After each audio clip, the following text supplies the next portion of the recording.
Hi all, ఇప్పుడైతే నేను మీ ముందుకి మంచి రెసిపీ అయితే తీసుకొచ్చాను. మా అత్తమ్మ వాళ్ళ ఇంటికి వచ్చాను కదా పోచమ్మని చేసుకోవడానికి. అప్పుడైతే మా అత్తమ్మ గులుగులాలు అయితే చేసింది. వీటిని స్వీట్ బోండా అని కూడా అంటారు. కొంత బెల్లాన్ని తీసుకొని దాన్ని సన్నగా తరిగి అందులో వాటర్ వేసి మంచిగా వాటర్ వేసి పిసికిన తర్వాత దానిలో మనకి బెల్లంలో డస్ట్ లాంటిది ఉంటుంది కదా, అదంతా పోవాలి అంటే మనం చాయ్ జాలి వేసి వడబోసుకోవాలి. ఇలా వడబోసుకున్న తర్వాత మనమైతే గోధుమ పిండి కానివ్వండి, లేదంటే మైదా పిండి కానివ్వండి. మా ఇంట్లో అయితే గోధుమ పిండి ఉండే, గోధుమ పిండితో అయితే మనకు కరెక్ట్ బోండా పిండి ఎలా వస్తుందో సేమ్ అలాగే మనము ముద్దలు లేకుండా లోపల మనకి ఉండలు లేకుండా మంచిగా కలిపేసుకోవాలి.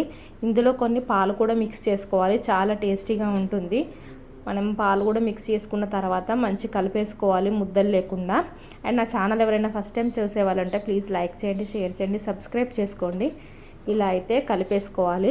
ఇలా కలిపేసుకున్న తర్వాత మనం ఒక బౌల్లో మనం అయితే ఆయిల్ అయితే వేసేసుకొని ఆ తర్వాత వీటిని మనం చిన్న చిన్న బోండాలు ఎలా వేస్తామో అలా మనం ఆయిల్లో డీప్ ఫ్రై చేసేసుకోవాలి.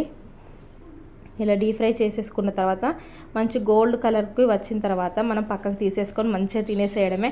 చాలా టేస్టీగా ఉంటుంది. ఈ రెసిపీ అంటే మాకు అందరికీ చాలా ఇష్టం. అందుకే నేను వీడియో తీద్దామని మా అత్తమ్మని ఈ రెసిపీ చేయమని చెప్పాను. మీరు కూడా ఇంట్లో ట్రై చేయండి, చాలా టేస్టీగా ఉంటాయి.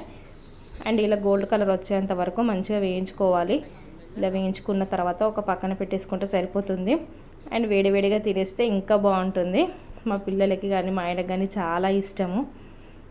మా అత్తమ్మ పూరీలు చేసిన బోండాలు చేసినా కూడా ఆ ఇనుప కంచుల్లోనే కాలుస్తుంది, టేస్ట్ బాగుంటుందని. మీరు కూడా ట్రై చేయండి. అండ్ నా వీడియో చూస్తే ప్లీజ్ లైక్ చేయండి, షేర్ చేయండి, సబ్స్క్రైబ్ చేసుకోండి. ఇప్పుడైతే నేను టేస్ట్ అయితే తిని ఎలా ఉందో మీకు చెప్తాను. ఎందుకంటే నేను ప్రతిసారి వచ్చినప్పుడల్లా ఇవి చేయమని చెప్తాను. లోపల చూడండి మనకి మంచిగా ఉడికిపోయింది. ఇలాగే సరిగ్గా మంచిగా బెల్లం కరెక్ట్ కొలతతో మనం వేసుకుంటే చాలా టేస్టీగా ఉంటుంది. ఈ వీడియో నచ్చితే ప్లీజ్ లైక్.